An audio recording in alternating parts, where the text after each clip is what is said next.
taught me to teach vocabulary in an effective way, using whole brain teaching, and using just different tactics in regards to movement, okay? So one of the best ways I want to show you, this is how I simply teaches reading, and it's free. You don't have to do anything crazy. It just takes a slideshow.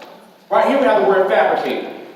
The word fabricate was inside the Benjamin Franklin concept because he fabricated his alias name because his brother wouldn't let him work with the newspaper. All right? So what happens is we will give fabricate, an actual gesture. So I will talk to my students and say, class, what do you think fabricate means? Based on the moving image here. Students will look at it, and I'll say, I want to give you 20 to 30 seconds to talk about what do you think fabricate means? And then I will release you just like this. Go, and you will say, the students will turn and talk to each other about what they think fabricate means. When they're done, I'll ask for responses. Anybody, what do you think fabricate means? To make up. And students must always do the gesture with the word because motor cortex and content married together ingrains it in their mind. So every time we say fabricate, you come to my class, kids will use gestures with any type of word. So when somebody says, oh, Mr. Bonner, we believe fabricate means to make up something. And then I will show the class the definition. The definition is simple. If someone fabricates information, they invent it in order to deceive people. They copy the notes down, and my class has to come creative with it. I'll let them act out a skit using the word fabricate. I actually allow them to write down a true statement about a true sentence using fabricate correctly, and a sentence that's not using fabricate correctly, ball up in a sheet of paper, tossed across the class, everybody spread out, pick up another one, we evaluate them to see which person used it correctly, and how did they use it. Now I want to show you a resource that Mr. Collins showed me in order to do vocabulary. We know the Webster Dictionary was the worst to read in school, especially if you got in trouble having to copy words out of the dictionary. So if you go to Google, and you type in definition of, let's do photosynthesis. All right? This is the definition of photosynthesis based on Google. Look at that bad boy right there. The process by which plants and some organisms use sunlight to synthesize foods from carbon dioxide and water, photosynthesis, is plants generally involves the green pigment chlorophyll and generates oxygen as a byproduct. Which second, third, fourth, fifth, sixth, seventh, even high school student, which adult is going to really comprehend that?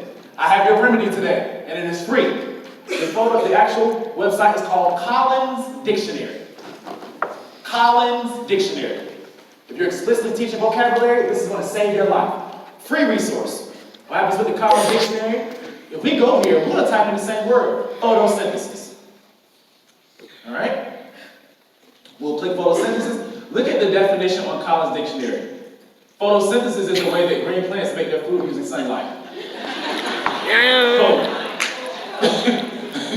Boom, just like that, right? And what I found out in my classroom, right now inside of my class, I went through 2 sets. So my students know a total of 40 vocabulary words, because if you understand reading instruction, there's the 3 tiers of vocabulary, right? Tier 1, Tier 2, Tier 3. Tier 1, basic words every day, sun, ball, chair. Tier 2 is a little bit more conversation-oriented. Tier 3, photosynthesis, academic, heavy type words. We want to make sure that we involve them. So I want to show you one thing as well. If you notice, I put the fabricated thing on the image. So all you have to do is go to Google, type in, let's type in fake GIF. Fake GIF, all right? Something that is a synonym for, vocabulary, for fabricate, excuse me. And all you have to do is search through different ones to find the one that has the right context and fabricate. All right? You can say that he fabricated a smile. All you have to do is save it, put it in the slide, and ask students to use their schema or context clues. What do you think fabricate means? All right? So I'm going to show you an example. I'm going to teach it to you. It's very simple. You don't have to get up and do a workout with this one. All right? I'm going to show you what the kids love. All right? So the next one, very simple. It pops up. 3 things. Right here, class, we have the word hardships. Hardships. Based on this actual image right here that you see, my amazing students, I want you to talk to the people around you and talk about what do you think the word hardships mean. Do not forget to use the gesture hardships when you're talking about it. You have 10 seconds. Go! Okay. What do you think hardships mean? Good.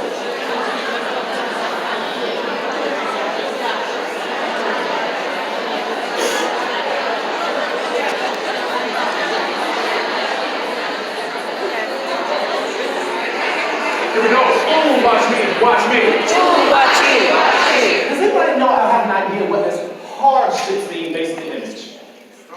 Struggle. Hardships. Beautiful job. Beautiful job. What's your name, sir? You said what's your name? John, let's give John someone to count of three. Here we go. Get your hands ready. Give him someone to count of three. 1, 2, 3. Beautiful job, brother. So what we do here, the definition of hardship is based on Collins Dictionary. Look at the definition, you all. It's easy. Hardship is a situation in which your life is difficult or unpleasant. Often because you do not have enough money. And no one's not talking about teachers. Okay? Right? And what happens is that the vocabulary becomes fun, it becomes exciting, it becomes interesting because you can use moving images that they're connected to, culturally or even through social media, okay? Let's do one last one really quickly, all right? I like this one. Prosperous. Prosperous. Kids, what do you think the word prosperous means? Name a time that you were actually prosperous as a teacher. Go. See how quiet it was?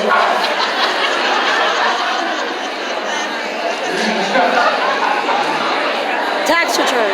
Was it in college? Oh, okay. College. So look at the definition. Prosperous people, places, and economies are rich and successful. Prosperous. What you will notice is inside of our classrooms, if you come to my class with 4th grade, they will have a conversation with you. And while you're talking to them, Mr. Brown, I can't believe the other day.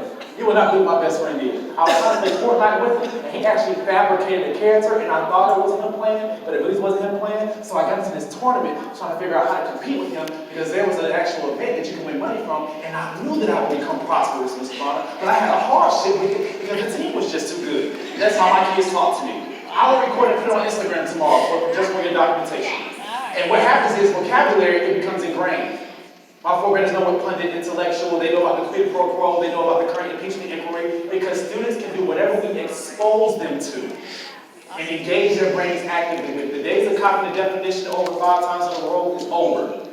You don't have to do as much work with that anymore, okay? So that was vocabulary.